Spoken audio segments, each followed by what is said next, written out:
I woke up with a pounding headache, my body drenched in sweat. The heat wave that had smothered our small town was relentless, and that day, I'd spent hours clearing debris from my yard after a freak windstorm. I hadn't eaten much, just a protein bar and some water, and the sweltering sun had drained whatever energy I had left. It was late afternoon when I started to feel dizzy. The edges of my vision blurred as I stumbled towards the porch. My breathing was shallow, my heart pounding erratically. The last thing I remember was the world tilting sideways as I collapsed onto the steps. Then came the darkness, but it wasn't the restful, unconscious kind of dark. It was heavy and oppressive, almost alive. I felt like I was floating in it, weightless, but with the undeniable sense of being watched. I couldn't move, couldn't scream. And then I saw him. He emerged from the darkness like a faint outline at first, a man suspended in the sky above me. His form grew clearer, his features sharpening into something too perfect, too symmetrical to be human. He wore a white suit that shimmered unnaturally, as though made of light. His eyes were piercing blue, glowing faintly, and his smile was disarmingly kind. "Come with me," he said, his voice calm, almost melodic. I couldn't respond. My body was frozen. My heart was racing. He extended a hand towards me, his movements slow and deliberate, as though he had all the time in the world. "No," I managed to croak, my voice weak and unsteady. He smiled again, but this time it felt wrong, like a parent placating a disobedient child. "You've done enough," he said softly. "It's time to let go." I started to panic. The world around me seemed to shift and warp. I could see faint glimpses of my own body lying limp on the porch below. Paramedics surrounding me, shouting commands I couldn't hear. But I was here, in this dark void with him. "I'm not ready," I whispered, tears streaming down my face. He tilted his head, studying me like I was an anomaly he couldn't have accounted for. His hand was still outstretched, waiting. "It's not about readiness," he said. "It's about acceptance. Take my hand, and there will be peace.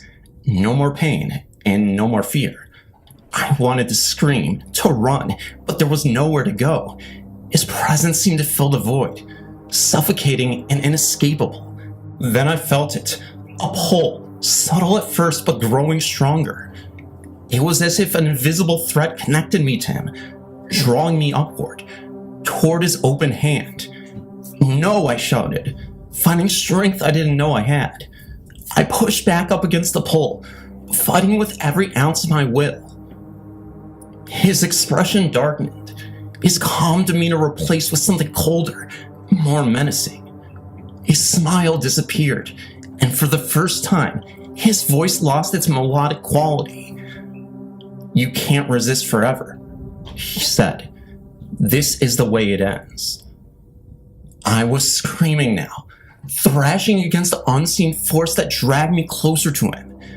My fingers clawed at nothing, desperate to anchor myself. And then I felt something else, a warmth, faint but familiar. It was coming from below, from my body. I focused on it, clinging it to a lifeline. The pull from above weakened, the connection fraying. "No," he roared, his voice echoing through the void. His hand lunged towards me, desperate to seal the deal. But I was falling, spiraling downward, back towards the warmth, the light, the sound of frantic voices. I gasped awake, choking on air as I bolted upright. The paramedics stared at me, wide-eyed, their relief palatable. "You were gone for a minute," one of them said, his voice shaking. "We almost lost you." I couldn't speak, couldn't explain what I just experienced, but I knew deep down that it wasn't just a hallucination or a nightmare. Somewhere out there, or up there, that a man was still waiting, still watching, his hand forever extended. And one day, I'd have to face him again. I spent the night in the hospital. The heat stroke had pushed my body to the brink. Dehydration, organ stress, and a dangerously low blood pressure. The doctor said I was lucky to be even alive. I nodded numbly as they talked, but I wasn't listening. My mind kept circling back to him. The man in the sky. I didn't sleep that night. Every time I closed my eyes, I saw his face, his hand reaching out, beckoning me. His voice echoed in my ears, soft and unyielding. This is the way it ends. By the time morning came, I was discharged with a strict set of instructions. Hydrate, avoid exertion, and monitor my vitals. My brother Matt picked me up from the University of Michigan Hospital in Ann Arbor, where I had been admitted. "You look like hell," he said, as I climbed into his car. Thanks," I muttered, staring out the window as we drove back into my house. The streets of Ypsilanti blurred past, familiar but distant, like they belonged to someone else's life. "Seriously, though," Matt pressed, glancing at me. "What happened? You were fine when I saw you last week." I hesitated. How could I even explain something I barely understood? "I think I saw something," I said, finally, my voice barely above a whisper. Matt frowned. "Like what?" I hesitated again, then told him everything. The heat stroke, the darkness, the man in the sky, his voice, his hand, the pull. By the time I finished, we were parked in my driveway, and Matt was staring at me like I'd grown a second head. "That sounds like a near-death experience," he said slowly. "Maybe," I replied, though the word felt hollow. This was more than just a hallucination or a trick of my oxygen-deprived brain. It felt real. The days that followed were quiet but unsettling. I did everything the doctors told me, drank water like my life depended on it, and stayed indoors as much as possible. But the sense of being watched never left me. It started with little things. I'd see shadows out of the corner of my eye that disappeared when I turned to look.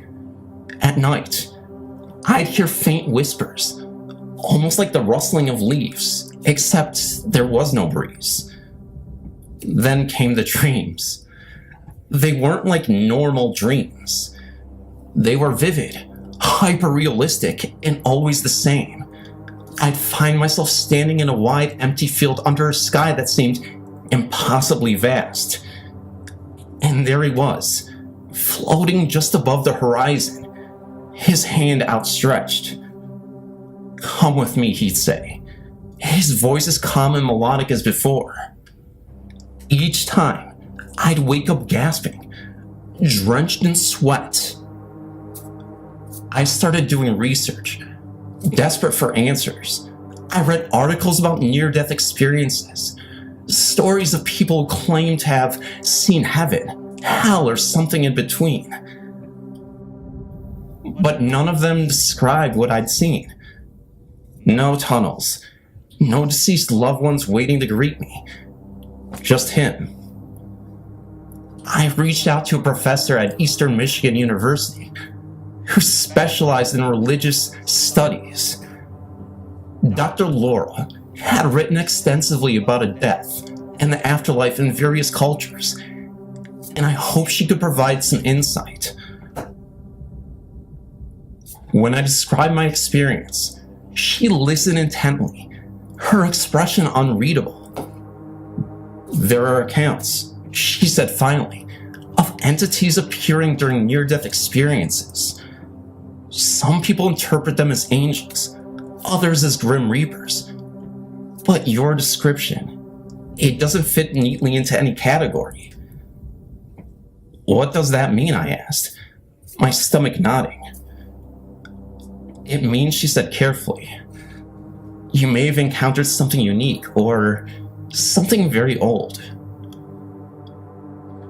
Her words haunted me as much as the dreams. What did she mean by old? Was he some kind of spirit, an angel, or something else entirely? Then about a week later, something happened that really shook me to my core. It was late at night, and I was sitting on the couch, trying to distract myself with a documentary about near-death experiences. My phone buzzed with a text from Matt. "Hey, are you okay?" I frowned and typed back, "Yeah, why?" His response came almost immediately. "I just had a dream about you. There was a man in the sky, and he was calling your name. He told me to tell you not to fight him next time." My hands started to shake. "Next time?" I typed back, my heart pounding. Matt didn't reply. When I called him, the line went straight to voicemail. I didn't sleep that night. The next morning, I drove back to his house in Saline. He looked pale, his usual easygoing demeanor replaced with something tense and guarding. "I don't know what's going on," he said, running a hand through his hair. "But that dream, it felt like real. Like he was there." We stared at each other, both of us too scared to say what we were really thinking. What if he was just more than just a dream? What if he was coming back? From that day forward, I lived with the constant fear that my brush with death wasn't over. I started carrying a notebook with me, jotting down every strange occurrence, every dream, every whisper in the night. Because deep down, I knew the truth. One day I'd have to face him again, and this time, I might not be able to say no. Back in 1982, when I was stationed at Fort Leonard Wood in Missouri for basic training, I shared a room with 7 other recruits. The schedule was strict, and by 8:30 p.m., every night the lights were out. Conversation often turned to trivial topics, and in one of those mundane moments, I asked my favorite question: "Have you ever had anything really weird happen to you?" The room felt quiet. Most of the guys looked at me like I had just sprouted a 7th head. A few grumbled for me to shut up, and someone said, "Go to sleep." I dropped it and settled in for the night. Hours later, I was shaken awake. Private Wingard stood by my bunk, his face pale and drawn, flickering fluorescent hallway light casting odd shadows on his features. "You asked that question earlier," he whispered, glancing nervously at the other bunks. "I waited until everyone was asleep to tell you. I didn't want them to think I was crazy." The raw intensity in his eyes jolted me fully awake. "What happened?" I asked, sitting up. Wingard hesitated before leaning in close. His voice dropped to an almost inseparable murmur. "The chessboard. Before joining the military, Wingard lived at home with his parents. Their house was old with creaky floorboards, drafty windows, and a basement that always seemed colder than it should have been, no matter the season. One summer evening, he began, I was home alone. My parents were out playing bridge, and my siblings were scattered with friends. I was bored out of my mind, so I went down to the basement to kill time. At the foot of the basement stairs stood a stereo rack, and on top of it, a chessboard with cheap plastic pieces. Wingard decided to entertain himself by staging a battle between good and evil. The white pieces represented good, with the king as God, while the black pieces embodied evil, with the king as the devil. The forces of evil were crushing the forces of good, Wingard explained, his voice tinged with uneasiness. One by one, the black pieces knocked the white pieces off the board, until only the white king was left. Wingard picked up the black king, a triumphant grin on his face, and hovered it over the white king. That's when it happened, he said, his voice shaking. The chessboard began to tremble. at first subtly, then violently. Pieces flew off in all directions, scattering across the room as if propelled by invisible force. Before Wingard could react, a blast of hot, suffocating air roared down the basement stairs, knocking him backward. "I almost kept the basement door shut," he said, his voice cracking. But that night, it was wide open. Terrified, Wingard bolted up the stairs, burst out of the house, and waited in the yard until his parents returned. When they arrived, he told them what had happened. His father, a no-nonsense man, brushed it off as a figment of his overimaginative imagination. The next day, Wingard threw the chessboard and all the pieces into the trash. But it didn't end there, he whispered. A few years before the chessboard incident, Wingard's grandmother had lived with the family. She had been bedridden for years, confined to her room as her health steadily declined. Despite her fertility, she had always cherished the yellow dress that she hadn't been able to wear for years. When she passed, Wingard said, "We buried her in that dress. It was her favorite." His younger siblings, too young to attend the funeral, stayed home with a babysitter. They barely remember their grandmother, having known her as a shadow of her former self.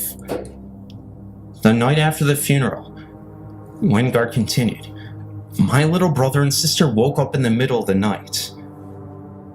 At breakfast the next morning, they sat at the table with wide, excited eyes. 'Grandma came to see us,' they exclaimed. Their parents, touched by the innocence of childhood imagination, smiled indulgently. 'What did she say?' 'She told us everything was okay,' his sister said, 'and she showed us her pretty yellow dress.'" Wingard paused, his face pale. They didn't know about the dress. My parents never mentioned it, and they never saw her in it, but they described it perfectly. Wingard's story left me rattled. The intensity in his voice, the haunted look in his eyes, it all felt too real to dismiss. Years later, I couldn't shake the memory of that conversation. I looked him up and reached out. When we spoke, we seemed more subdued, older in a way that wasn't tied to age. He told me about his grandmother's experience, one that happened long after we'd parted ways. He'd been married with children, and one night, he woke suddenly to the sound of his son crying. "I went to check on him," Wingard said. "When I got to his room, I stopped dead in my tracks. Hovering just outside the door was a dense, swirling haze. It wasn't smoke, but it had weight, a presence. It pulsed, almost alive. I couldn't move," he said. "I just stood there frozen watching it. Then, as quickly as it appeared, it drifted away, straight down the hall and into the basement." When he finally managed to move, Wingard rushed to his son's room. The boy was asleep, unharmed, but the air in the room was heavy and oppressive. "I don't know what it was," he admitted, "but whatever it was, it's tied to me, or maybe to the things I've seen." Wingard's story still haunts me. It wasn't the usual ghost story with predictable twists or scares. It was raw, unsettling, and disturbingly real. A reminder that some doors, once open, can never be closed again. I was 9, maybe 10, when my mother, my sister, and I moved into an old 2-story brick house. We rented the bottom floor, while an elderly woman lived upstairs. When she eventually moved out to live with her daughter, my mother decided to rent the upper level as well, giving my sister and me our own rooms. My sister took what had once been the upstairs living room, now repurposed into a bedroom. Well, I was given the actual bedroom. It was delicate, almost too perfect with floral wallpaper, like reserved memory of someone long gone. Across from the living room was another entrance, leading into a cramped, low-ceilinged space tucked into the gable of the house.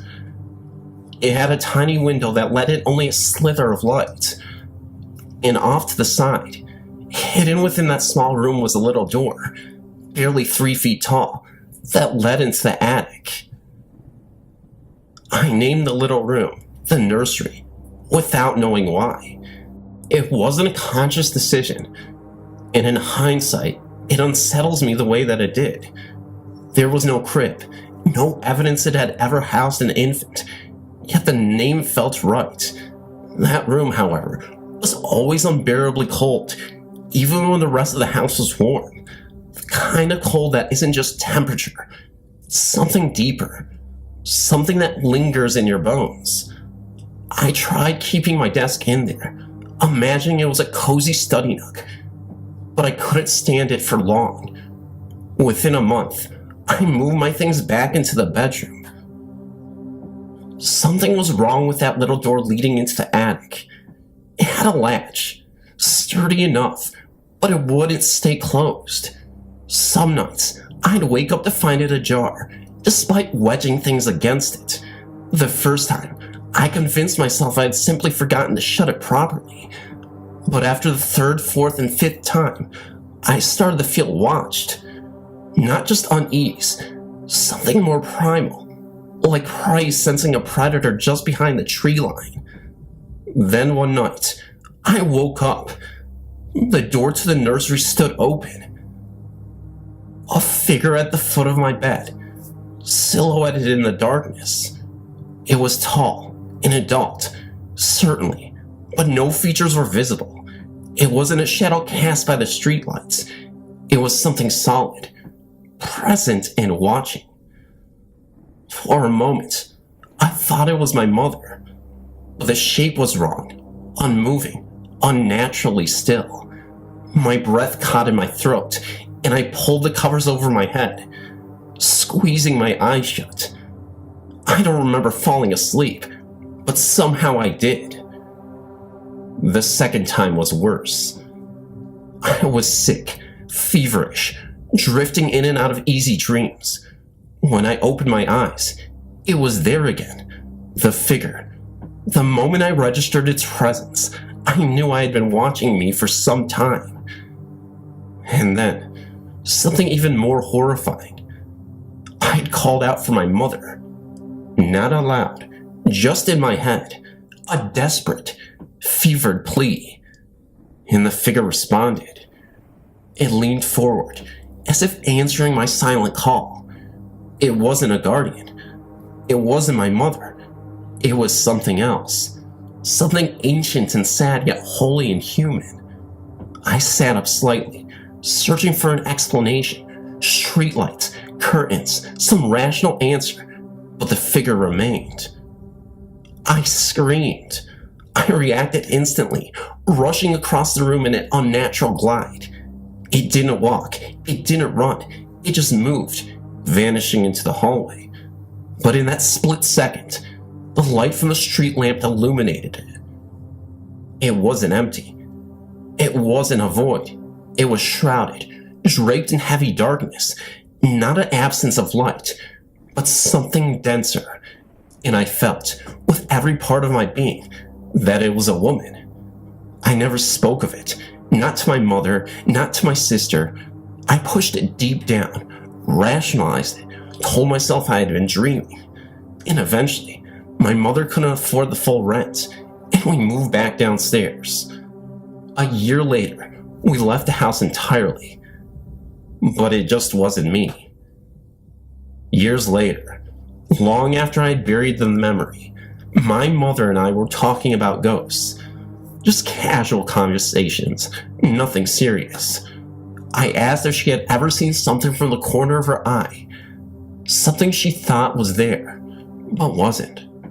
She shrugged. No, never. I let it go, but minutes later, she brought it back up herself. Actually, do you remember that brick house on Shavino? The one where you girls stayed upstairs? She hesitated. One day, when you were at school, I went up there to grab some towels. I was standing by your closet, looking out the window, when I got this awful feeling. The kind that makes your skin crawl. And then, I swear I saw a woman standing there, looking at me. Where? I asked, my throat tightening. She hesitated. By that little cold room. The one in the front. The one with the tiny door. She had no way of knowing. I had never told her about the figure in my room. But she had seen her too. And she had been awake. After my senior prom, my buddies and I dropped off our small-town Tennessee dates and headed to another friend's house to unwind. The prom had been rough on all of us. We never seemed to pick the right dates, and we were just zoning out on the couch watching TV. This was '83 after all. After severe 2 a.m. boredom set in, my friend Mike and I decided to get some air and take on the walk of the golf course before the house. It was a crisp, clear night, and the idea of stretching our legs before crashing for the night seemed like a good one. We had barely made it from one fairway to the next. We noticed something strange at the bottom of the hill, near the old gnarl tree by the creek. In the moonlight, it looked like two figures standing beneath the tree, one digging, and the other one watching. I nudged Mike and whispered, "You see that?" He nodded, eyes wide. "Looks like something's burying someone." A chill ran through me. The last thing I wanted on prom night was to stumble upon some crime in progress. So I told Mike we should leave. We turned. It took no more than 2 steps before I made the mistake of glancing back. The figures had moved fast. In the span of a second, they had closed at least a third of the distance between us. But they weren't running. They were gliding. "Run!" I shouted. We bolted up the hill, tearing through the grass. I didn't dare look back again. I could hear something moving behind us. Too fast, too smooth, and too silent to be anything human.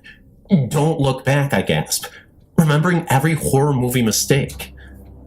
Mike, however, didn't hear me.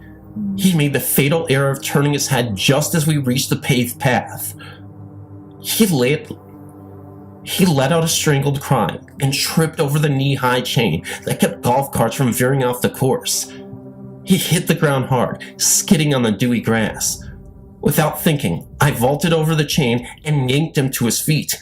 We reached the house, slammed the door, and locked it, our hearts pounding out of our chests. Our friend Kermit, naturally skeptical, thought we were messing with him. "You idiots probably were seeing shadows. Let's go check it out." After a few deep breaths and a lot of second guessing, we followed him back outside. He insisted on going down the hill alone. We waited at the top, barely breathing. A few minutes later, Kermit's blood-curdling scream split the night. "Go, go, go," he shrieked, tearing up the hill, his face white as a sheet. "She's behind me." We didn't wait to see who she was. We turned and sprinted back to the house, locking every door and window behind us. That should have been the end of it, but it wasn't. After we finally settled down and convinced ourselves it was all in our heads, Mike and I decided to drive home. It was nearly 4 a.m. by then, and the roads were empty. The only way back to my house was a long, winding road through a stretch of farmland and dense woods. Halfway through, as we passed an old abandoned church that had been boarded up for decades, I saw movement in the rearview mirror. A figure in a long, tattered habit stood in the road behind us. A nun. "Mike." Before I could finish, the figure lunged forward with impossible speed, chasing the car. Her face was pale and hollow, her eyes sunk in pits of blackness. I slammed the gas, but no matter how fast we went, she kept up. Her habit flipped wildly, but her face remained still, locked in a dead stare. Then she opened her mouth. A piercing wail filled the car, a sound so shrill and otherworldly that my ears rang in pain. The dashboard lights flickered, the temperature inside dropped, and her breath misted in the air. "Go, go, go!"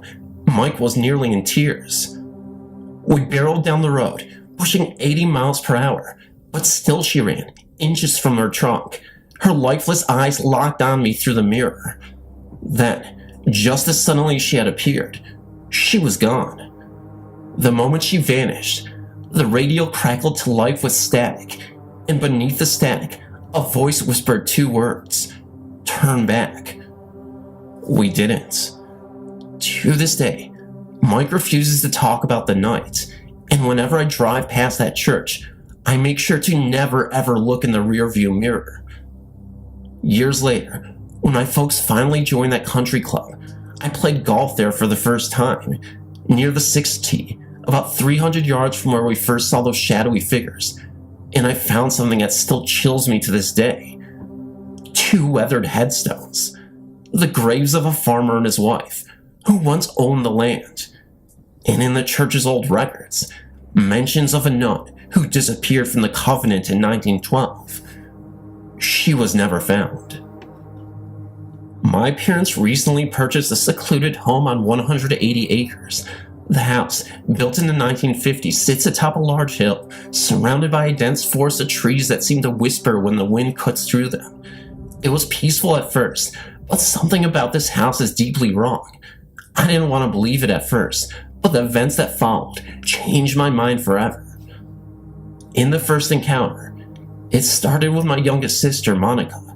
She was practicing the piano in the den, growing increasingly frustrated as she fumbled over a difficult piece. Then, a soft, whispery voice spoke from behind her. "Come on, Monica. You can do it. Keep trying." Thinking it was Mom, Monica turned around, only to find a frail old woman sitting in the lounge chair by the window. She was dressed in all black, her hands gnarled like the roots of an ancient tree, her face sunken and pale. The moment their eyes met, the woman simply vanished. Monica let out a scream that sent the rest of us running into the room. She was trembling, pointing at the now empty chair, but there was nothing. The mirror incident. A week later, Monica was taking a shower in our mother's bedroom. She happened to glance in the mirror while rinsing shampoo from her hair, and that's when she saw it. A large face, wrinkled and lifeless, staring at her from just inches behind her reflection.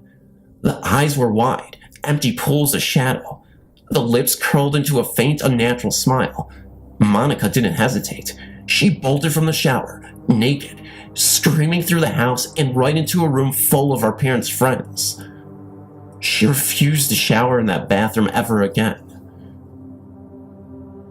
Over Thanksgiving, the entire family gathered around the dining room table to say grace. Just as we bowed our heads, a deep guttural vibration rattled the floor beneath us. Then the china cabinets began to shake violently. Plates, glasses, and silverware clattered against the glass as if something wanted out. For a full 30 seconds, the entire dining room convulsed, then abruptly fell silent. My father, a practical man, tried to dismiss it as a minor earthquake, but there had been no earthquakes that day, and we knew it. At Christmas, we decided to play a game and hypnotize Monica for fun. At first it was lighthearted.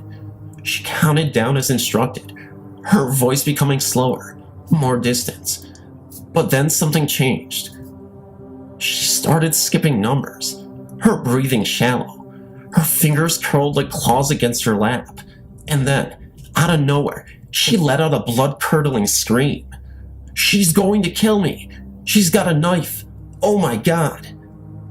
We shook her, shouted her name, but she wouldn't wake up. It took nearly a full minute of my father shouting before she grasped awake, drenched in sweat, clawing at her own arms. All she could remember was the image of a red-haired woman chasing her through our house, a rusted knife in hand. We never tried hypnosis again. My father has a favorite leather chair in the den, positioned near the window. One night, before a storm, my mother opened the window for some fresh air. My father, concerned about the rain ruining his chair, told her to close it, and she agreed. The next morning, he walked into the den at dawn and stopped cold, the entire room had been rearranged. His chair was no longer by the window, and now sat on the other side of the room. The coffee table was turned, the magazines stacked neatly in the wrong place. Even the throw pillows had been carefully repositioned. Assuming one of us had done it, he left for work. Hours later, my mother entered the den and gasped. She thought my father had rearranged the furniture. At dinner, we all realized that none of us had touched the room. We had all gone to bed at the same time. The den, with its hardwood floors, was directly above the children's bedrooms. If someone had moved all that furniture, we would have heard it. But there hadn't been a single sound. After that, the occurrences escalated. One night, I woke up to the sound of soft, deliberate footsteps in the hallway. Slow, shuffling, as if someone in long skirts was dragging themselves through the house. I held my breath and listened. Then came the whisper right outside my door. "I told you to keep trying, Monica." My heart nearly stopped. The voice was low, rasping, and unmistakable. I stayed frozen in bed until dawn. When I finally gathered the courage to open up my door, the hallway was empty. I've always been drawn to the wild, to places where nature still whispers secrets of the past. A few years ago, I decided to take a solo camping trip deep in the Great Smoky Mountains National Park, near the Cades Cove area in Tennessee. It was early November, and the air had that crisp, biting chill that both invigorates and unnerves you. I'd heard the old legends, stories of strange sounds in the night, of ghostly apparitions drifting among the trees. But I chalked them up to folklore.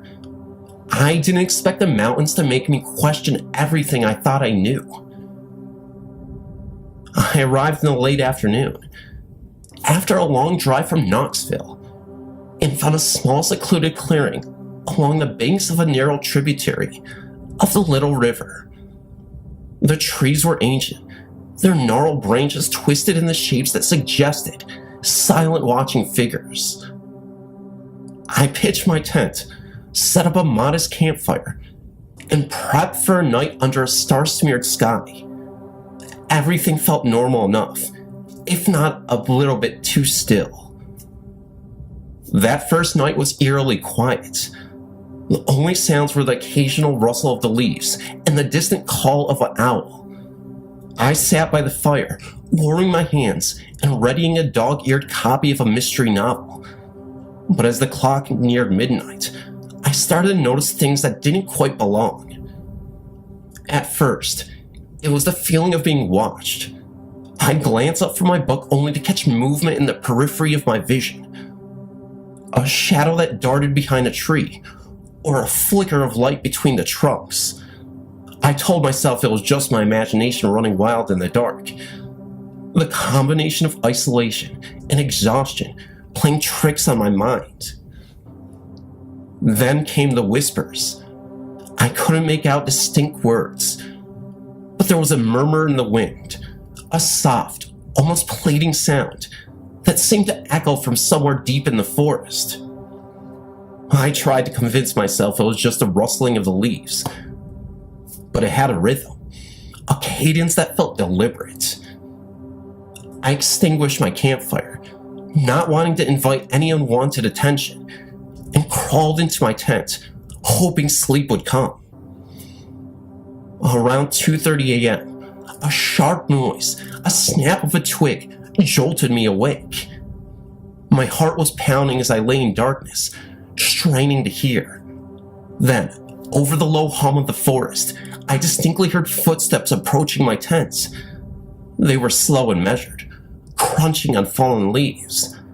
I wanted to call out, to ask who was there, but my throat felt paralyzed. I listened as the sound circled the tent for what felt like an eternity, before slowly fading away. I finally drifted into a fitful sleep, only to be roused by a persistent knocking sound right at the edge of my tent flap.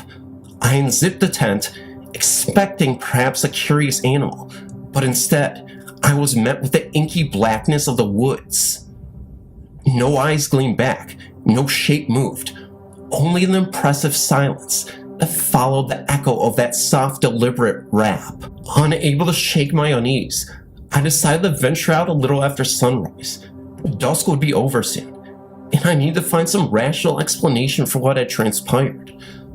I packed a small backpack with essentials, water, a flashlight, my phone, and left the relative safety of my tent. The forest was gradually waking up with the morning mist still clinging to the undergrowth. I followed a barely visible path that hoped would lead me back towards the main road. That's when I stumbled upon something odd. A dilapidated cabin, partially hidden by overgrown ferns and moss. I hadn't seen any of it on the maps, and its presence in this remote location in the Smokies was startling. The wooden structure looked abandoned, its door hanging slightly ajar. The air around it felt heavy, as if burdened by decades of secrets. Drawn by equal parts curiosity and dread, I approached slowly.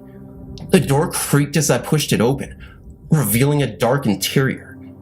Dust motes danced in the weak beams of sunlight that filtered through broken windows. Inside, I found a few scattered belongings, a rusted lantern, a bundle of yellow letters tied with frayed twine, and an old photograph of a family that looked like they'd lived in the cabin 100 years ago. The faces in the photo were somber, almost resigned. On the back, I could just make out a date, 1892. As I held the photo, a chill ran down my spine. I suddenly remembered the whisper from the night before. Had they been trying to tell me something? My mind raced with questions, and I realized that this cabin might be connected to the legends of the local area. Stories of a family that vanished mysteriously, leaving behind nothing but sorrowful echoes and unanswered questions. I left the cabin quickly, unable to shake the feeling that I was trespassing on a place that wasn't meant for the living. The forest now seemed to close in around me, the trees whispering secrets in a language older than me. I hurried back towards my campsite, but the path that I had taken earlier was nowhere to be seen.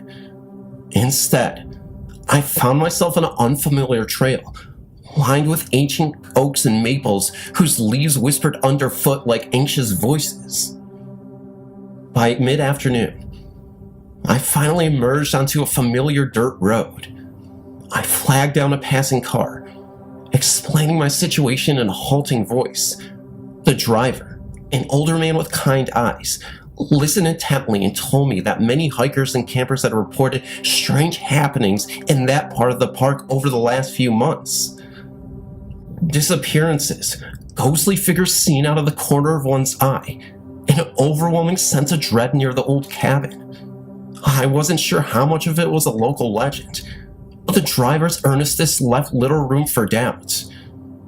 Even now, as I write this from the safety of my apartment in Knoxville, I can still feel the lingering chill of that night.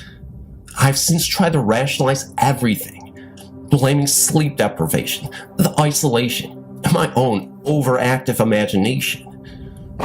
But every time I drive past the entrance to the Great Smoky Mountains National Park, or see an old photograph of a weathered cabin, I'm reminded of that night, and the feeling that I wasn't alone in the dark.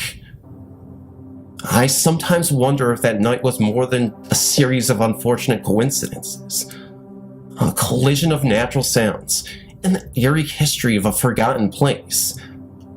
Whether it was the restless spirit of the family that once lived in that cabin, or simply the sinister ambience of a place where the past never truly dies, I can't say for sure.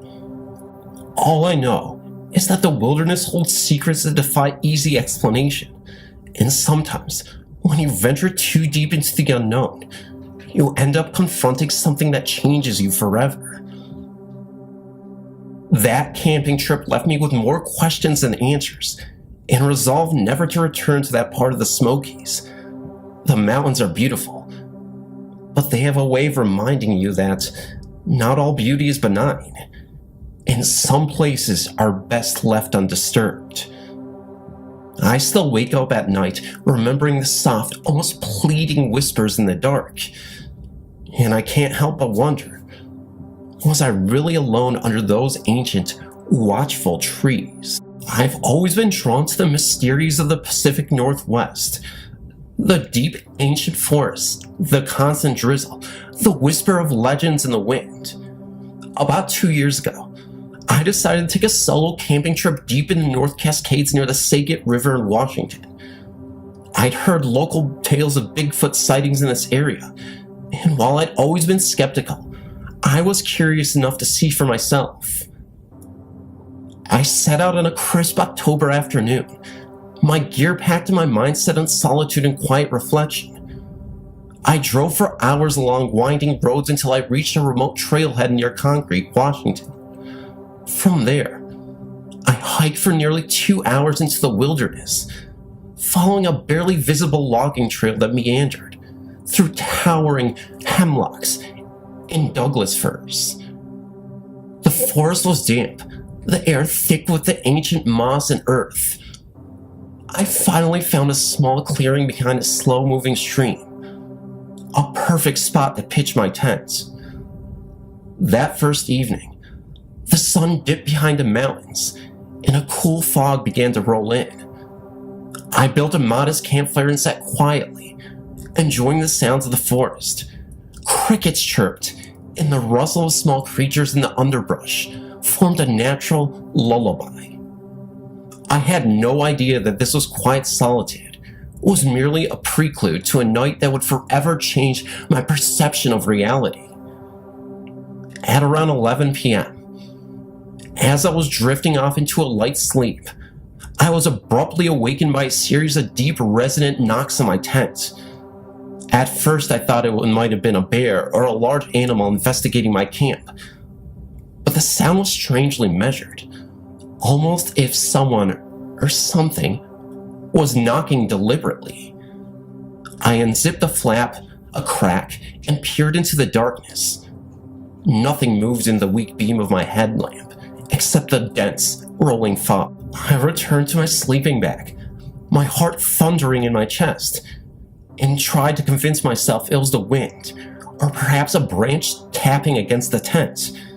But as I lay there, a heavy, unmistakable odor of wet earth and decaying leaves sipped in.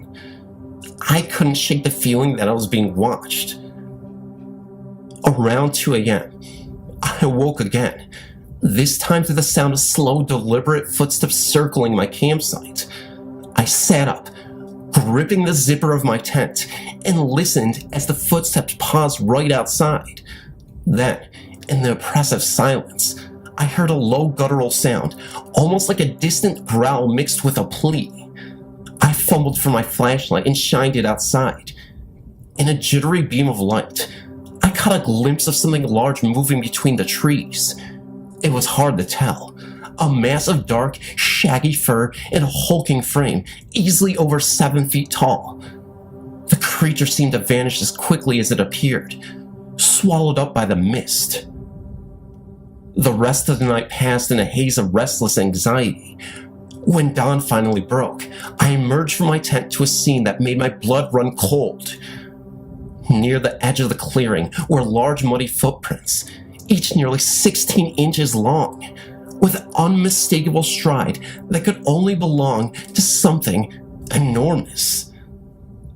The prints led towards a dense stand of pines where the fog still clung stubbornly to the ground. I followed them for a short distance before they abruptly ended at a fallen log, half hidden by undergrowth. In the pale morning light, I tried to rationalize what I had seen. Was it really Bigfoot? Or was I simply tired, letting my imagination run wild in place where nature itself seemed to hold its secrets close? I gathered my gear and began my hike back towards the trailhead, my mind a world of conflicting emotions. But as I made my way along the narrow path, I couldn't shake the eerie feeling, the sensation of being followed. I kept glancing over my shoulder, half expecting to see that massive figure lumbering just out of sight. Every snap of a twig or rustle of leaves set my nerves on edge. At one point, I paused behind a small brook and noticed a pair of dark, reflective eyes peering at me from behind a cluster of ferns. I froze. The eyes were gone in an instant, leaving only the memory of a piercing stare. Later that day, I reached a small ranger station near Missoula, Washington, and recounted my experience to an old park ranger. He listened intently before telling me about local legends, a tale of a solitary Bigfoot that roamed these parts, sometimes even described as a spectral presence. Some old-timers claimed it was not just an animal, but perhaps the ghost of a long-lost soul, a logger who perished in a tragic accident and now wandered these woods in search of redemption. I couldn't say what to believe. The rational part of me dismissed it as folklore, yet the evidence from that night gnawed at my uncertainty. That encounter changed the way I saw the wilderness. Every subsequent camping trip was haunted by memories of the night, the deliberate knocks on my tent, the weight of unseen eyes tracking my every move, the silent, deliberate footsteps in the fog.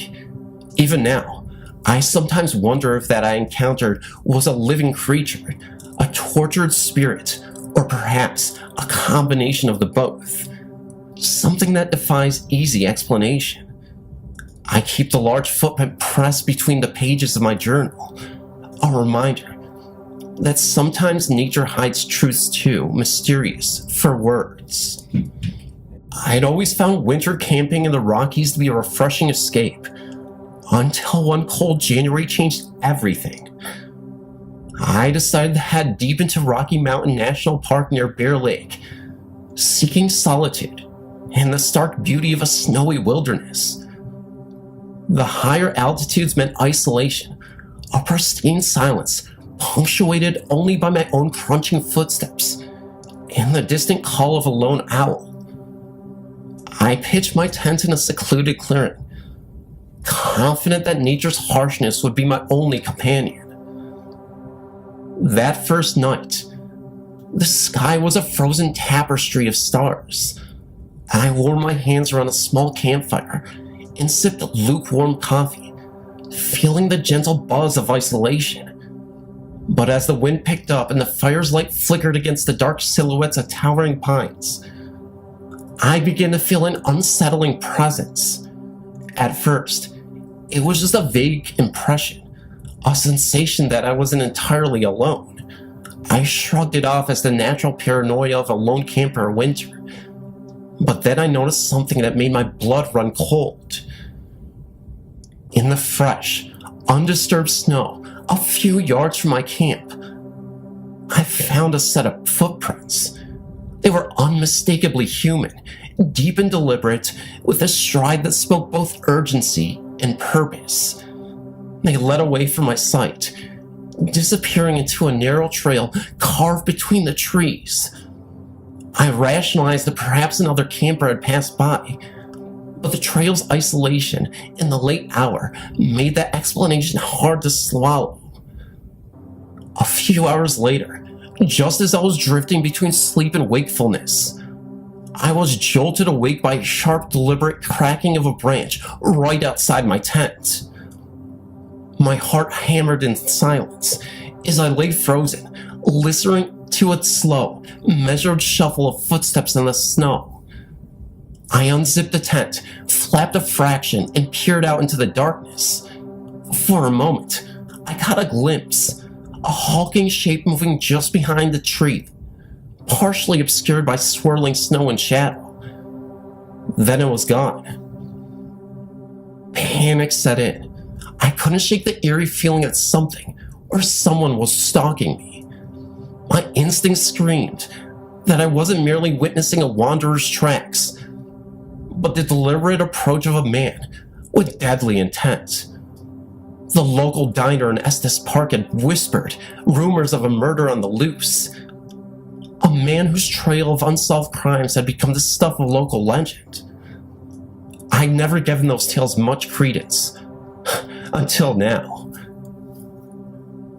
Determined not to become a victim, I grabbed my backpack and fled into the biting night, heading towards a small ranger station that I knew was about half hour's hike away. The snow whipped against my face as I sprinted along a narrow trail, my breath coming out in ragged clouds. Every so often, I glanced over my shoulder and caught a fleeting glimpse of a dark figure, dressed in a heavy parka, his features obscured by the hood, keeping pace with me. The sound of heavy boots pounded relentlessly on the frozen ground behind me. I pushed my aching legs to keep moving, the icy air burning in my lungs. The wind roared in my ears, drowning out all the thoughts except one: escape. I finally burst into the ranger station, shivering uncontrollably, and gasped out my story to the on-duty ranger. His face turned ashen as he listened, and he immediately radioed for backup. The station's small heater did little to thaw the chill that had seeped into my bones. In the dim light of dawn, while the snow was still clung stubbornly to every surface, a search party combed the surrounding area. They found more footprints, parallel to mine, deeper and more erratic, leading into the forest's dark heart. But there was no sign of the man who pursued me. All that remained was the silence of the wilderness and an overwhelming sense that the danger hadn't fully processed. Over the following weeks, local news began reporting over strange incidents in the area. Hikers disappearing without a trace, vague sightings of a lone figure lurking in the shadow. Some even speculated, half-jokingly, that the murderer had become a spectral presence, a ghost doomed to wander the Rockies in an eternal cycle of violence. I couldn't decide if that notion was absurd or terrifyingly plausible. Every winter, the mountains revealed their secrets to brave or foolish enough to venture into their icy depths. Even now, as I sit by a window in the relative warmth of my home, I can still feel the cold echo of that chase. I remember the sound of heavy boots crunching in the snow, the horrifying realization that I'd been pursued by a killer who had lurked in the silence of a winter night. I'd never learned the true fate of that murderer, whether he was caught, or if he still prowls the shadowed trails of Rocky Mountain National Park. But the memory is a stark reminder that nature's beauty often hides a dark, unpredictable edge. Every time I see a snowfall, or hear a distant crunch on a winter trail, I wonder, is that just the wind? Or could it be the restless footsteps of a man, or something else, still hunting in the cold, unforgiving wilderness? I arrived in Dublin 2 days before St. Patrick's Day, full of anticipation and excitement to experience the city's legendary celebrations. As an avid traveler and someone with a fascination for the paranormal, I'd heard whispers of odd happenings in the older parts of the city, tales passed down by locals, rarely spoken aloud, but never quite forgotten. I'd always dismissed them as folklore, but on that chilly, damp evening in early March, I was about to have an encounter that would make me question the line between myth and reality. I'd spent the afternoon wandering the winding cobblestone streets near Dublin's historic district, not in the tourist-heavy Temple Bar, but a quieter, less traveled neighborhood called Chapel Street, known to a few locals as a repository of old legends. The sky was a swirling mass of gray and blue, the air damp and clinging, and I could feel a subtle chill that wasn't just from the cold. I walked past shuttered storefronts and ancient brick facades, my footsteps echoing on the narrow lanes as the city prepared for its grand celebrations. As dusk fell, I found myself in a small, dimly lit alleyway that branched off from a narrow lane. I'd taken this route on a hunch, remembering a local's offhand remark about old spirits wandering when the veil is thin. I wasn't expecting much, just a quiet moment away from the crowds. But then I saw something that made me stop dead in my tracks. At first, I thought it was a thick of the fog. A faint glow, like a smattering of green luminescence, seemed to hover near a weathered stone wall. I strained my eyes to focus, half expecting to see a reflection from a neon sign. Instead, there was a small figure, a man, or something like a man, unmistakably small and oddly spectral.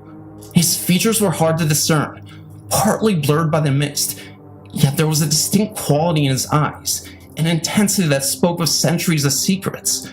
He was dressed in looked like a Thedobor green garments, and his face bore an expression of both mischief and sorrow. My heart hammered in my chest as I slowly approached, every instinct telling me to run while my curiosity pinned me to the spot. I recalled reading about the Little Host, a local urban legend in which the spirit of a leprechaun, once a trickster of sorts, was said to wander the old streets on the eve of St. Patrick's Day. But instead of the whimsical imagery of a merry little hollow with a twinkle in his eye, what I saw was something altogether more haunting. A presence that radiated a quiet, desperate longing. I must have been mere steps away when the figure turned towards me. His eyes, reflecting an almost otherworldly sadness, looked with mine. I remember feeling a profound chill that wasn't entirely from the weather. For a moment, time seemed to slow. The distant hum of city life faded into a soft background murmur. In that instant, I felt as though I was witnessing not just a ghost, but an echo of an ancient past, of being caught between worlds. He spoke softly, and through his words were in English Gaelic. I understand the tone, a mix of apology and plea. It was as if he was trying to explain his eternal wandering, the loneliness of being an outcast from a time long gone. I could only guess this message. Perhaps he lamented a life of trickery turned tragic, and was a warning sign of something, a secret locked within the history of this very street. The words themselves lost in the whispering wind, but the emotion was undeniable. I tried to speak, but my voice faltered. The spectral figure began to fade, this room dissolving into the swirling mist as quickly as they appeared. In his final moment of visibility, I swear I caught a glimpse of something inscribed on the stone wall behind him, a faded carving of an ancient Gaelic symbol, one I later learned was associated with protection and guidance. Whether it was a clue left behind or a manifestation of his hiding presence, it left with me a lingering sense of wonder and dread. After that encounter, I wandered back towards the more illuminated streets, my mind racing with questions. Had I seen what I thought I had?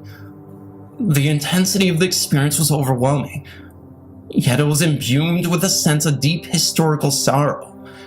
In the following days, as the city burst into the jubilant chaos of St. Patrick's Day, I couldn't shake the image of that forlorn leprechaun ghost from my mind. Every shadow, every glimmer of green in the twilight reminded me of the encounter. I later learned that in certain parts of Dublin, particularly in neighborhoods with a rich tapestry of old stories, there have been scattered accounts of similar sightings. Locals spoke in hushed tones of an otherworldly presence that appears on the fringes of St. Patrick's celebrations. While most dismiss these tales as overactive imaginations fueled by the festive atmosphere, my experience was anything but imaginary. The realism of the encounter, the way the environment, the weather, and the ancient urban architecture conspired to create a scene that felt palpably real, cemented in my mind that some legends, no matter how fantastical they may seem, have roots in truth. The subtle interplay between history and the supernatural left an indelible mark on me, and I returned home with a renewed sense of both wonder and caution. That night, as I sat in a small Dublin pub, listening to the melancholic strains of traditional Irish music, I pondered the mystery of that ghostly figure. It wasn't a tale of pots or gold or harmless mischief. It was a story of loss, of time slipping away, and of souls unable to carry on.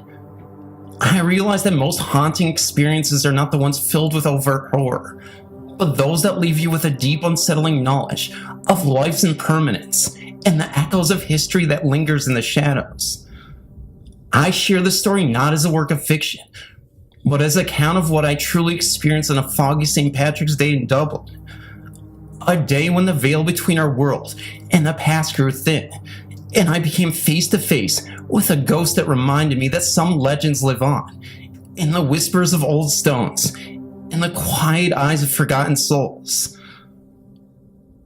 In the weeks that followed, I found myself drawn back to those old alleys, trying to catch a glimpse of that spectral figure. I spoke with several locals, and while their stories varied, a common thread emerged. An ancient leprechaun spirit, misunderstood and sorrowful, wandering the streets on the eve of St. Patrick's Day. The experience changed me. It taught me that our past, with all its mysteries and regrets, often reaches out to remind us of the fleeting nature of life and the enduring power of the legends. This encounter, grounded in real places in the urban lore of Dublin, remains one of the most unnerving experiences of my life. It wasn't a horror movie scene. It was a quiet, deeply personal brush with the paranormal. A moment when the fabric of reality felt both fragile and profound. I arrived in Cork on a drizzly autumn evening, seeking quieter corners of the city away from the usual tourist throngs. I'd heard that the Shannon district, with its labyrinth cobblestone lanes and century-old brick walls, was steeped in history and whispers of the past. With my camera slung over my shoulder and a notebook tucked in my pocket, I set out on foot, eager to capture the authentic soul of this storied part of town. The chill in the air was palpable, not merely from the autumn rain, but from an almost tangible sense of anticipation. I wandered down narrow streets lit by the soft glow of old-fashioned street lamps, their light flickering against the weathered facades. In the distance, the faint melancholic peal of the Shannon bells resonated, a timeless reminder of lives long past and secrets waiting to be uncovered. I found myself drawn to a particularly quiet alley off the main thoroughfare, where the modern bustle of Cork seemed to fade into a hushed reverence.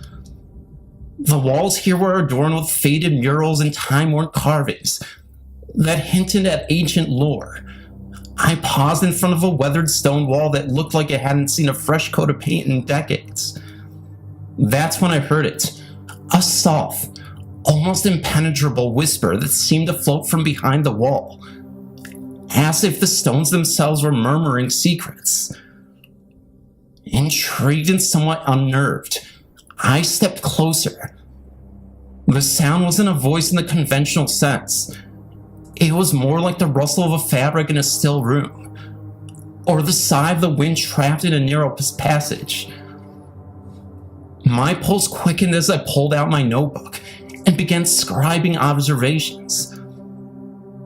The air around me grew noticeably colder, and I could feel a presence, a subtle shift in the atmosphere, as though someone or something was watching. Then in the corner of my eye, I saw movement.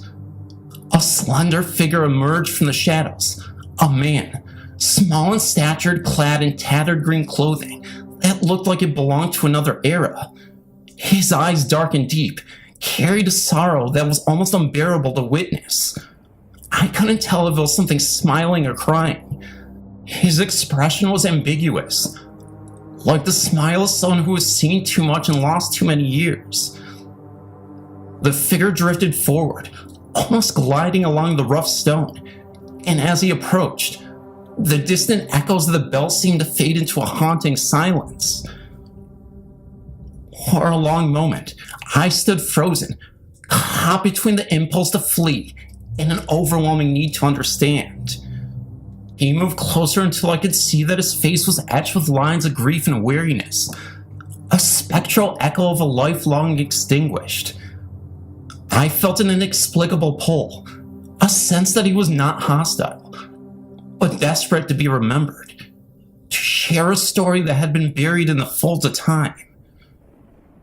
In a voice that seemed both distant and intimately near, he murmured words in an old Irish dialect that I couldn't fully comprehend. The meaning was lost in the whisper, but the emotion was clear. Regret, longing, and a plea for understanding. I attempted to speak, to ask him who he was or what he needed. The words caught in my throat. Instead, I simply listened, my heart pounding in the silence between us. Then, as suddenly as he had appeared, the figure began to fade. His form dissolved into the mist that was rising from the sun-soaked pavement, leaving behind only the echo of his sorrow and the faint, lingering chill that prickled my skin. In his wake, on that same ancient stone wall, I noticed an inscription, a barely legible Gaelic phrase etched into the stone, seemingly left there as a marker of the passing.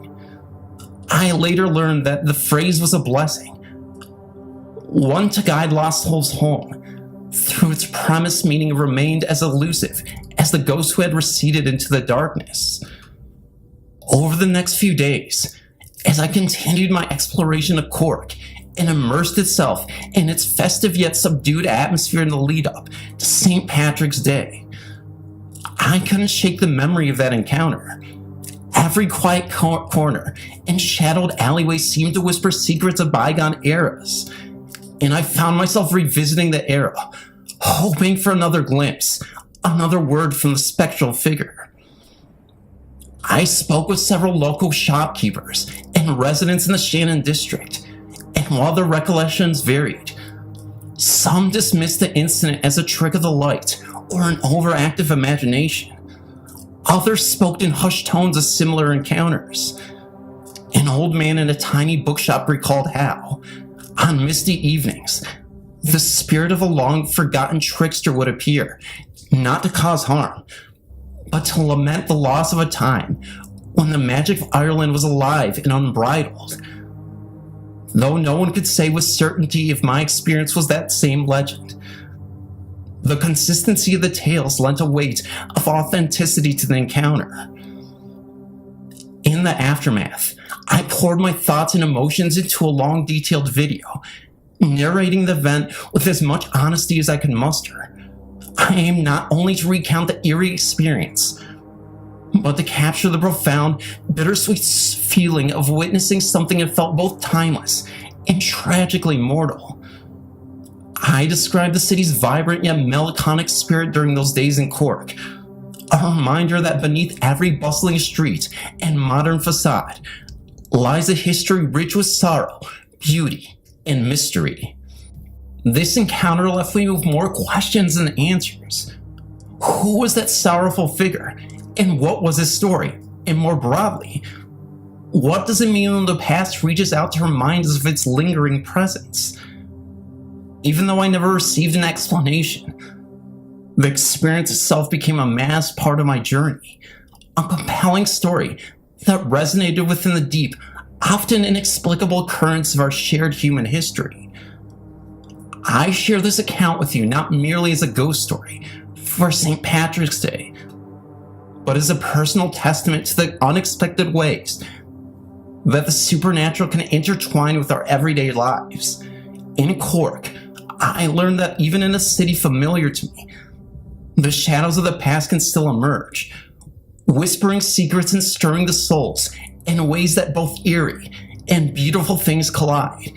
And perhaps the true magic of these ancient streets, the reminder that every stone, every shadow, holds a story waiting to be heard. I never believed in urban legends, at least not until that fateful night in Muroka High School. I'd heard whispers of Akamanto, a spirit said to haunt the last stalls of women restrooms, a tale passed down by students with hushed voices and trembling hands. I dismissed it as a product of overactive imaginations, a ghost story meant to spook first-year girls on their first day.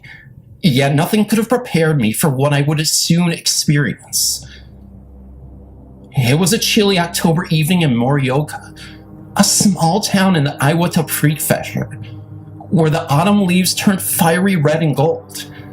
I was returning home after an after-school club meeting, a quiet return day in every way, until I needed to use the restroom in the school's aging building. The halls were nearly empty.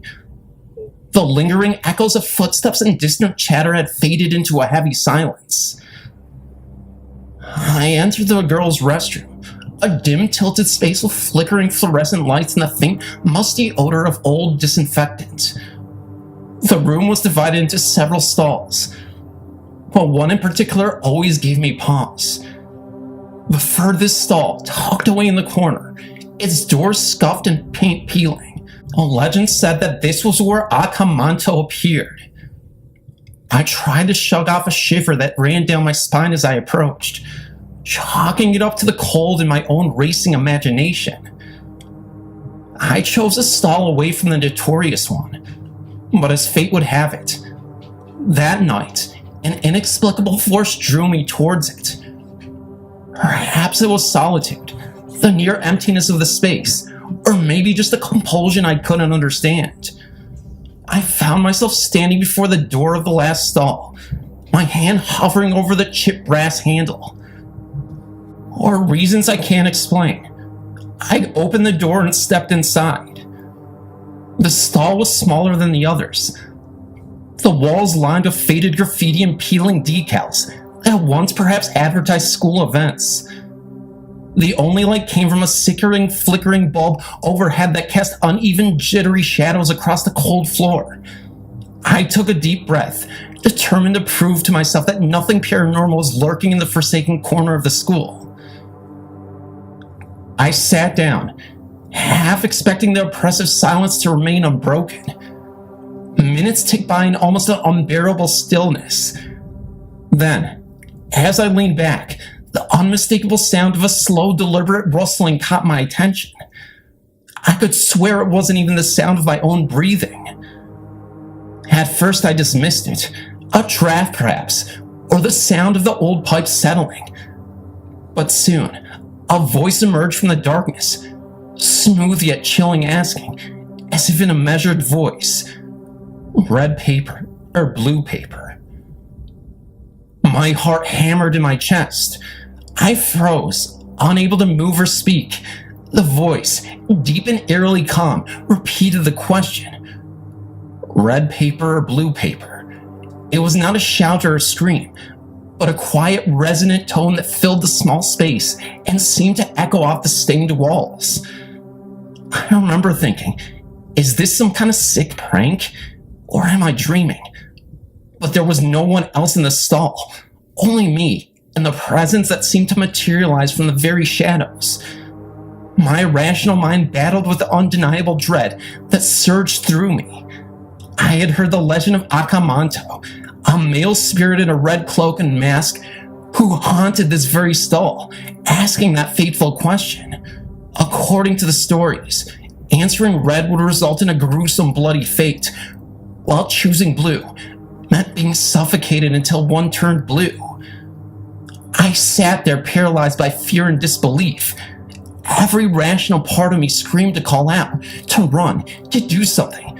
Yet my body remained still, locked in place by terror. I tried to recall if there was any advice on how to respond in these legends, but nothing solid came to mind. I knew I had to choose my words carefully, as if my very life depended on it. Time seemed to stretch interminably as the voice repeated its question once more. In that moment, I resolved to rely on instinct rather than fear. I mustered the courage to speak, my voice trembling, but steady as I said, "Blue paper." The silence that followed was even more profound than before. The voice did not answer again.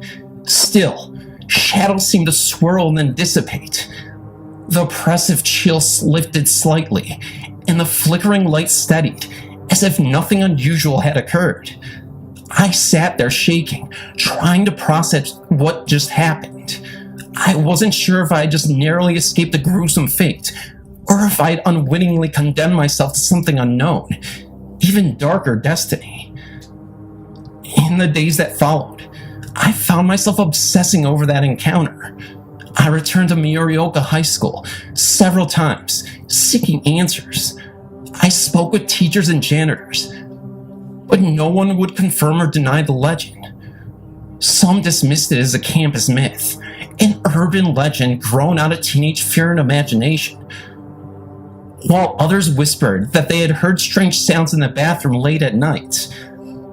The experience left me with a profound sense of isolation and curiosity about the thin veil between our world and something beyond. I eventually learned more about the legend of Akamanto from a local historian. According to her research, Akamanto was once a troubling student at Morioka High, rumored to have been bullied and driven to despair. His spirit, some said, never found peace and instead lingers in the corridors of the school, manifesting in this old stall as a twisted echo of his own anguish. Over time, his legend evolved, merging with other local beliefs in vengeful spirits and ghostly warnings. There was even a documented case in the 1960s where several students reported hearing the same voice, though no concrete evidence ever surfaced. For me, the encounter was neither a hoax nor a hallucination, but a raw, unfiltered moment where the past seemed to bleed into the present. It was the kind of experience that leaves an indelible mark on your soul. A reminder that sometimes the stories we dismiss as mere myth can hold a kernel of truth. A truth so terrifying that it defies logic and reason. I share this account not to incite fear, but to remind us all that the world is filled with mysteries, some of which remain unsolved. The echo of Akamanto's voice still haunts me. A spectral reminder that the boundary between the living and the dead is fragile, especially in places steeped in history and sorrow. And on quiet, stormy nights, when the wind whistles through the corridors and the shadows seem to stretch just a little too far, I sometimes think I can still hear that ghostly question: red paper or blue paper?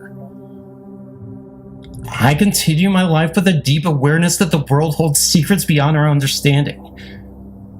And while I strive to live with courage and rationality, I now carry with me the memory of that fateful encounter, a lesson in humility and the mysterious, often inexplainable power of legends. I arrived in Kyoto on an overcast autumn afternoon. The chill in the air a quiet herald of the unusual experience that lie ahead. My plan was simple: spend a few days exploring the ancient city and its lesser-known spiritual corners before returning to my routine. I had heard murmurs of a peculiar energy in the mountain village of Komura, an area whispered about among locals for its mysterious happenings, but I dismissed them as the kind of folklore that comes with age. I was, after all, a seasoned traveler, and I had encountered my share of oddities in fear-flung corners of the world.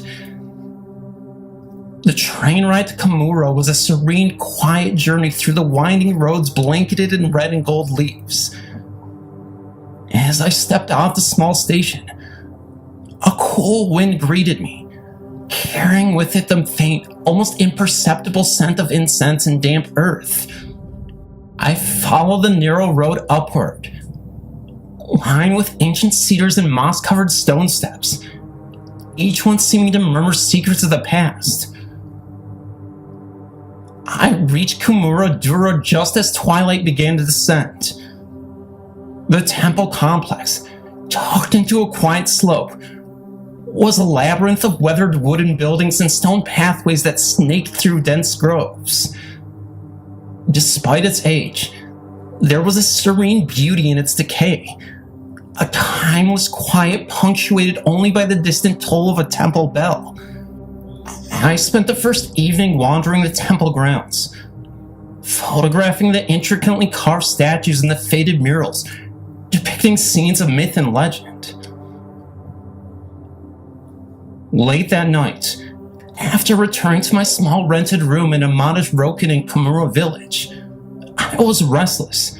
Something in the heavy silence of the night, punctuated by the distant tolling of the bed, stirred memories of local urban legend I'd overheard at dinner. The tale of Lady Yuri, a sorrowful spirit said to wander the mountain paths on the cold nights of autumn. They said she was a once devoted priestess at Kamuradura who, betrayed by those she loved, met a tragic end and was never laid to rest. Instead, her spirit roams the mountain, mourning the loss of a life filled with unfulfilled promises. Sleep eluded me, and I decided to venture out into the temple grounds once more, driven by a mix of curiosity and a need to shake off growing unease. The wind had picked up, rustling through the trees and carrying with it an almost eerie, almost musical whisper. I wandered around a secluded path near a small pond.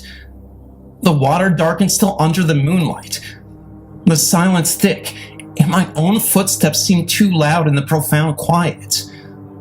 Then out of the corner of my eye, I caught a movement, a fleeting ghostly figure that darted behind a cluster of ancient crevices. My heart pounded as I strained to see clearly. The figure was small, barely more than a shadow, but there was something unmistakably human in its shape. It was dressed in tattered traditional garments, green as if echoing the old lore of leprechauns. But its expression was pained, haunted, and deeply sorrowful. I couldn't tell if it was male or female, its features blurred by the dim light in the distance. I followed, drawn inexplicably, moving slowly and cautiously along the path.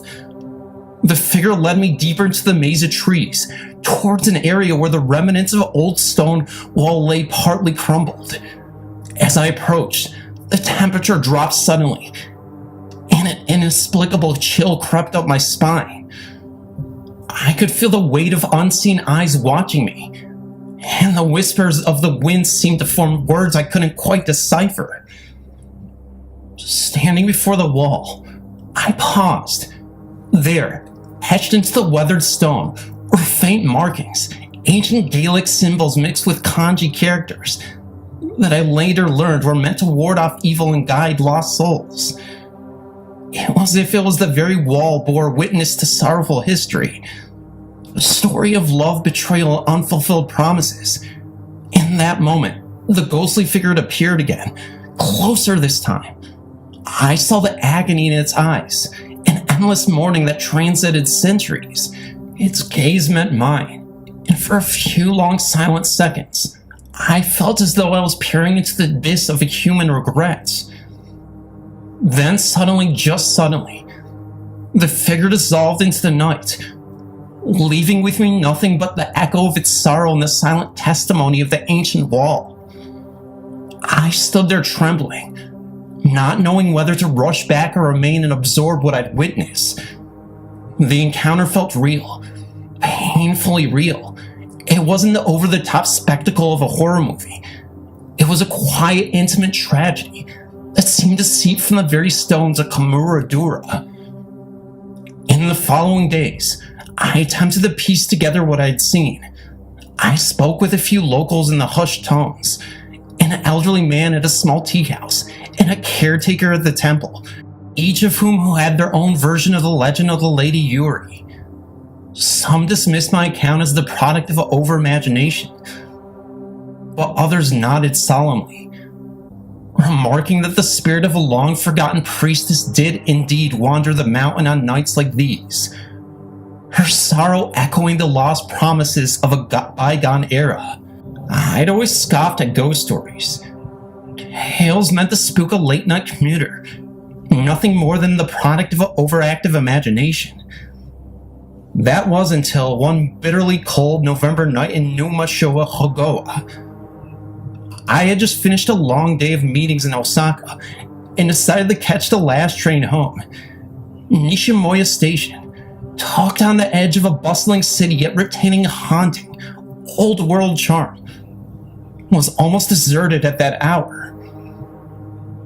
The platform was shrouded in a thick, damp fog that blurred the neon lights and muted the usual hum of commuter chatter. I was waiting near the far end, where the station's modern glow gave way to a more neglected, forgotten corner, a place where the past still whispered through the cracked pavement. I pulled my coat tighter around me as a cold wind cut through the silence, and I found myself scanning the darkened corridor, leaning towards the restrooms. A corridor that local lore warned me to avoid after midnight. I had heard the legend of Tiki Tiki, a spirit said to be the ghost of a young woman, perhaps once a schoolgirl, who met a gruesome fate on a railway line. According to the whispers, she was sliced in half by a speeding train and now, bereft of logs, drags herself along the ground with only her arms and elbows, producing a chilling tiki-tiki sound. Some accounts said that if you encountered her, you'd have to run. If she caught you, she'd slice you in half with a sheath. And one of the more macabre versions, she'd even ask where are my legs, and the only way to survive was to answer, Mission Expressway. I don't believe in any of that, of course, but as I waited, the distant rumble of a train faded into an eerie stillness, and the fog seemed to thicken. I heard a sound, a rhythmic scraping like nails dragging across the concrete. At first I thought it was my imagination, fueled by the ghost stories I'd dismissed.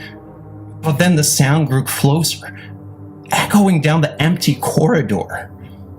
I rose from my seat, drawn by an inexplicable pull to investigate. Even as every instinct screamed for me to run, my heart pounded in my chest as I crept down the corridor towards the restrooms, where the flickering overhead light threw trembling shadows on the walls. In that impressive silence, every step felt like a violation of some ancient pact with the dark. As I neared the entrance of one of the closed restroom stalls, the scraping sound intensified into a series of sharp, deliberate taps. Teek, teek, teek. I froze, paralyzed by both fear and disbelief. In the weak light I saw her, a figure barely human, no more than 5 feet tall, wearing tattered clothing stained with I can only assume was old blood. Her face was obscured by a mask, but her eyes, if you could even call them that, burned with an intensity of sorrow and fury. She moved in a jerky, unsettling way, dragging herself on her hands and elbows, leaving a trail in the damp concrete as she approached. Time slowed to a crawl. I could hardly breathe as she stepped more feet from me. Then, in a voice that was both childlike and deeply vengeful, she spoke.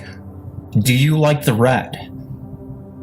This question sliced through like the silence like a knife. I recall that some versions of the legend said she would ask where her legs were, demanding a specific answer. My mind raced. Was this her way of asking, should I answer for a heartbeat? I considered the absurdity, responding Mission Expressway, and wondered if that was even meant to be taken literally, or as a twisted riddle. I was always that skeptic, until that night on the Navajo reservation that changed everything. It was early autumn in Arizona, a time when the desert's temperatures dropped and an eerie calm fell over the land. I'd been invited, albeit reluctantly, by a local guide to spend a few nights at a modest hotel on the outskirts of Tuba City, a place that, according to whispered local lore, was haunted by restless spirits. I remember the warnings clearly. Before I arrived, an elderly Navajo man named Nez, with eyes full of years and sorrow, pulled me aside. In a hushed voice he said, "Stay inside after sundown. The land here carries the memories of our ancestors. Do not wander. Their spirits are not always kind to those who disturb their resting place." I nodded, half in respect and half in disbelief. I'd come to experience the raw essence of Native American paranormal lore firsthand, a real encounter with the unknown. The first evening as the sun dipped below the horizon, the desert sky filled with a bruised purple twilight. I sat in the motel's dimly lit common area, written notes on my phone, when I began to hear it. A distant, almost imperceptible sound, like the low murmur of a chant carried by the wind. It was almost musical, yet laden with sorrow. I tried to convince myself it was just a cool desert breeze rustling some old cottonwood trees, but my skin prickled with a sense of foreboding. I couldn't sleep that night. Every creak of the aging floorboards, every soft whisper outside my door sent adrenaline through my veins. At some point, I must have dozed off for a few restless hours, only to be abruptly wakened by a sound that chilled my blood. A slow, deliberate knock at my door. I fumbled for my phone. Its flashlight gleamed, trembling in the darkness, and slowly crept to the door. I peeked out, but the corridor was empty. I retreated back to my room and sat on the edge of my bed, heart pounding. I then recalled Nez's warning not to wander and realized that maybe my curiosity was my greatest enemy. But something drove me to investigate, a morbid need to see if there was any truth in what I'd heard. After an agonized hour of sleepless tension, I stepped outside. The night was inky black, lit only by the scattering of the stars, the crisp desert air biting at my skin. I took a cautious step towards the motel's back, where the guide had mentioned an old, unused service road that led towards a small abandoned building rumored to have been a ceremonial lodge long ago. Locals said that sometimes the spirit of a young Navajo woman, known by the name Atsa, a shaman's daughter who died under mysterious circumstances, was seen near that building at night. They called her the Weeping Ghost. My feet carried me along the lonely path until I reached a clearing just outside the motel compound. The abandoned building sat silent, its wooden walls weathered, the remnants of paint peeling away as if erasing its past. I turned on my phone's camera for evidence, intending only to record a few minutes of footage, if nothing else. As I pointed the camera towards the building, I caught movement in the corner of my eye. A figure, slender and shrouded in a tattered shawl, stood at the edge of the clearing. It was hard to tell if she was sitting or just standing, but her head was bowed, and a sorrowful melody seemed to emanate from her. I couldn't distinguish words, only a deep mournful sound, like a lament that transcended language. That is when I froze. The figure turned slowly towards me. In that fleeting moment, I could see her eyes. They were deep and hollow, as if filled with endless grief. I felt a wave of profound sadness, as if her loss was my own. Then, as suddenly as she appeared, she vanished into the darkness, leaving no trace but an echo of the lament in the wind. With my heart murmuring, I fumbled back to my motel, my mind racing. Was it real? Was it actually witnessing a manifestation of Native American lore? The restless spirit of a woman cursed to wander the sacred grounds of her ancestors. I couldn't shake the image of those hollow eyes. I didn't sleep the rest of the night, and instead, I huddled with a blanket in the lobby, trying to calm my thoughts. Yet every gust of wind outside and every groan of the building's old structure sent shivers down my spine. In the morning, I found evidence on my phone. The video I had recorded, the one where I was trying to capture her image, contained nothing but static for most of the duration, until near the end, when a barely visible, ghostly shape flickered on screen. I showed it to Nez, who only nodded solemnly and said, "You have seen the sorrow of our land." The incident left me haunted for weeks. I began hearing soft, echoing voices outside my window late at night, and I sometimes felt the inexplicable sensation of being watched. as if invisible eyes were following my every move. I even encountered a local driver on the highway who told me of a similar experience near the same area. An account of a traveler who had seen the weeping ghost while driving at dusk, only to feel an inexplicable chill as his car radio faded to static. In the days that followed, I found that my experience was not an isolated one at all. Other visitors, and even some longtime residents, spoke in hushed tones about encounters with Atsa's spirit. Some said the appearance near old grave sites hidden among the rocky outcrops, her mournful cries carried by the window. Others claimed that the closest they'd come to her was in her dreams, a nightmare where her face pressed against the window, silently pleading for help. I don't know if I'll ever fully understand what I experienced that night. All I can say is that I've been irrevocably changed. The boundaries between the living and the dead blurred for me. And I learned that some places on the earth carry memories so deep that the past itself refuses to be forgotten.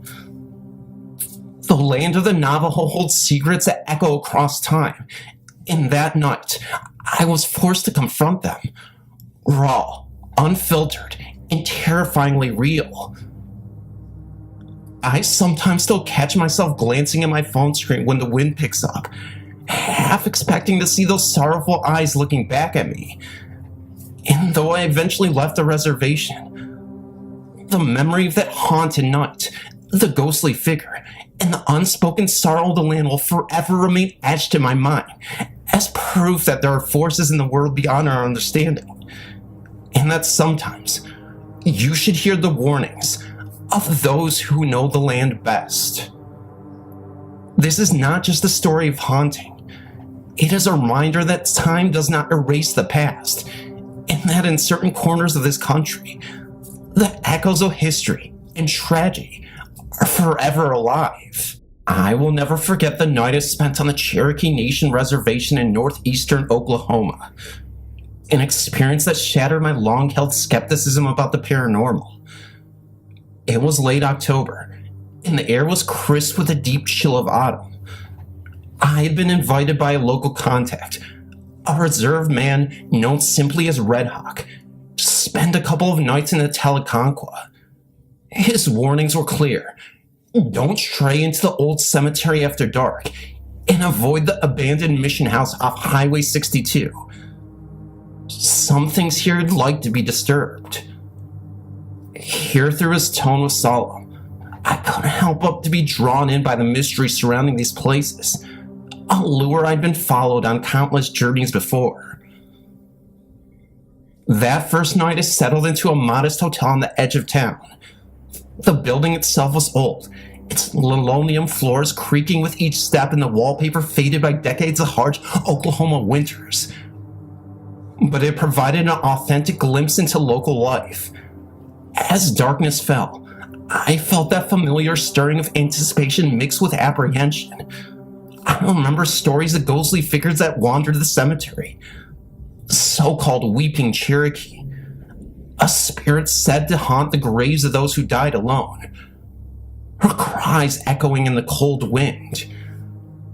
I tried to get some sleep, but the silence of the night was punctuated by mysterious murmurs outside my window. At first, I dismissed the sounds as the wind blowing through the barren trees, or maybe even the hushed tones of locals passing by. Yet as the night deepened, I began to hear something else, a soft anguish weeping that seemed to come from the distance. Curiosity, that double-edged sword, urged me to investigate. After midnight, unable to fend the pull of the unknown, I grabbed my phone, its flashlight my only companion, and slipped out of the hotel. I made my way towards the old cemetery Red Hawk had warned me about, which was a sprawling weathered plot where generations of Cherokee were laid to rest. The cemetery was obscured by low-hanging fog, and the autumn leaves, damp with dew, crunched underfoot as I approached. Each step stirred memories of whispered legends, of a woman who had lost her husband to the ravages of war, of children taken too soon, of grief so profound that her spirit was doomed to wander in perpetual mourning. I wasn't sure how much of it was a fact and how much was folklore, but tonight, the boundary between myth and reality felt refreshingly thin, but also frightening. As I reached the perimeter, the weeping grew louder, an almost unbearable sound of despair echoing off the crumbling stone tombs. I walked slowly between rows of ancient gravestones, illuminated only by the narrow beam from my phone. The names and dates, worn smooth by time and weather, seemed to blend into one long aching chorus of loss. And then I saw her, a figure in the distance, standing beside an old mausoleum covered in ivy. The woman's appearance was at once mesmerizing and horrifying. She was dressed in a tattered, once beautiful dress that fluttered in the cold breeze, her long hair obscuring half her face. I couldn't make out what her features were clearly, but what struck me most were her eyes, large, hollow, and filled with endless sorrow. I remember thinking it was as if I was looking into a void of grief itself. That's when I froze, my breath catching in my throat. The figure turned slowly towards me, and in that moment, time seemed to halt. I could feel an oppressive silence, a silence that was loaded with pain and sorrow. The ghostly woman raised a hand at what might have been a greeting, but the gesture was haunted by despair. I could almost hear her thoughts whispering on the wind, a language of anguish that transcended words. With my heart pounding, I turned to flee, but the fog made every step uncertain. I fumbled through the darkness, my flashlight jittering as I retraced my steps. I didn't dare look back until I reached the relative safety of the motel lobby. There, huddled in a corner with shaking hands, I tried to make sense of what had happened. I reviewed the short video I'd managed to capture before panic took full control. The footage was grainy and choppy, but for a few heart-stopping seconds, I saw her. The soft movement of her shawl, the vacant stare that seemed to pierce right through the screen. By morning, the initial shock had given way to a relentless, haunting curiosity. I asked around discreetly at the local diner, and I was met with knowing glances and hushed recollections. An older local, his eyes weary with the weight of long-held secrets, told me, "You've seen her, haven't you? They say she's the spirit of Lillian, a young Cherokee woman who lost her family to smallpox during the 19th century. She wanders these grounds, forever mourning, seeking solace that she never received in life." I returned to the cemetery at midday, braving the daylight with a mix of courage and dread, to search for any physical signs of her presence. I found nothing that definitively proved her existence, except for the untouched memorial that bore her name, Lillian. It was as if nature itself had left that spot undisturbed, a silent tribute to the life of sorrow. The atmosphere was heavy with an ineffable sense of loss, and I felt tears prick my eyes as I stood there. Over the next few days on the reservation, I began noticing patterns. Every dusk, the soft sound of crying would echo faintly, sometimes accompanied by a chill that raised the hairs on my arms. My phone's battery would inexplicably drain faster near certain old crumbling structures. Locals mentioned that they may have experienced their own encounters with Lillian, an apparition who appears when the fog rolls in, and the veil between the living and the dead thins. One man even said he saw her at a long-abandoned mission near the river, where she stood silently watching the water flow past, as if waiting for someone long gone. The experience left me scarred in more ways than one. I realized that in the quiet, unassuming corners of our world, history just doesn't reside in books. It lives, breathes, and sometimes mourns its lost souls. That night on a cemetery, I wasn't just an observer. I became a part of a tragic narrative that stretched back generations. A narrative that reminded me how fragile life is, and how the past can reach out to remind us it's still here. Even now, when I travel to other parts of the country or revisit old photographic memories of my phone, I occasionally see a blur of mist or feel that same chill as though Lillian's sorrowful spirit lingers just beyond the edge of my vision. I tried to rationalize it. Maybe it was just the intense motions of that night, a trick of the light. But deep down, I know what I experienced was real. Every time I share this story, people ask me if I believe in ghosts now, and I can't help but nod, because I've had a taste of the inexplicable, and it left me with the understanding that in places where centuries of grief, memory, and history converge, some spirits never rest. They linger, not for the sake of haunting, but as timeless echoes of lives once lived, urging us to remember and respect the weight of the past. That night on the Cherokee Reservation changed my outlook on life, and on the delicate interplay between memory and the paranormal. I learned that sometimes the warnings of locals hold more truth than any skeptic's rational mind can accept, and that when you venture into the realm of the forgotten, you might just find that the past isn't dead at all. It's waiting quietly in the fog. I'm from Oklahoma, Shawnee if that matters, and there's a place about an hour out in the woods called Sacred Heart that has haunted me for years. The original Sacred Heartland, long since fenced off and abandoned, still echoes with its troubled past. Just beyond the old ground stands the new Sacred Heart Church, a modern building that starkly contrasts with the history buried beneath its fence. The land was once a thriving complex founded in 1877, a monastery, a school for boys, and a school for girls. It was one of those places where Native American children were sent in an effort to civilize them, an attempt to erase culture with forced assimilation.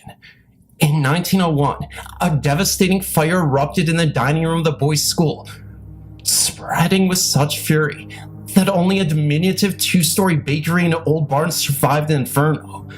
All those inside were lost, and the ghost of that tragedy are said to still wander the grounds. Shattered across the property are several small graveyards, quiet, sorrowful patches of land that hold the names and memories of those who once lived and died there. I've never heard many stories over the years from locals.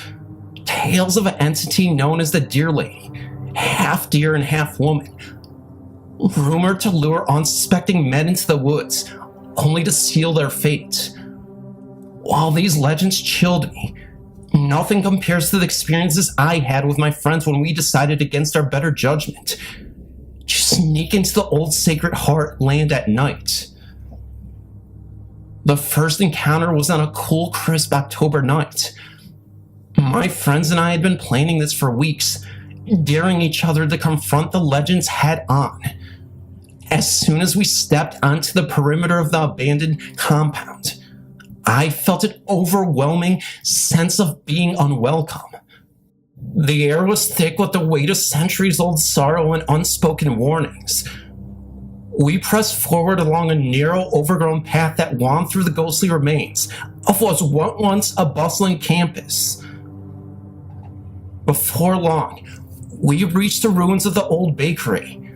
It was a small two-story building with peeling painting and broken windows.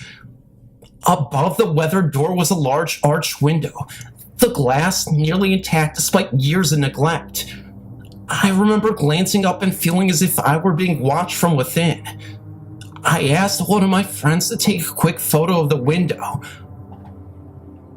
When I looked at the image later on my phone, there was no denying the sight. A clear, ghostly silhouette standing in the window, its features indistinct and sorrowful. Something in that moment told me we should leave. We hadn't brought flashlights that night, and the thought of getting lost on a cursed land didn't appeal to any of us. We hurried back, our unease growing with each step away from that haunted bakery. The seconding and unsettling foray not long after that night, curiosity overrode caution, and we planned a second excursion, this time well equipped with flashlights and a camera with fresh batteries. Our goal was simple: walk further into the compound and see if we could piece together more of its tragic past. We traversed worn-out trails and soon came across several small graveyards, each one quiet and somber. At first, there were nothing more than eerie reminders of the past. But then, we found a third cemetery that seemed entirely different. A small plot dominated by a large, imposing crucifix headstone. Its design was elaborate, weathered by time but still unmistakably striking. Drawn to it, my friend decided to take some photos. The first shot came out oddly blurred, as if something interfered with the lens. He stepped closer, capturing another blurry image, but a little clearer. Then determined, he advanced further and took one more picture. As the camera's flash went off, something bizarre happened. The camera immediately shut down. We had just replaced the batteries before our outing, and all of our flashlights suddenly died as well, plunging us into a pitch-black silence.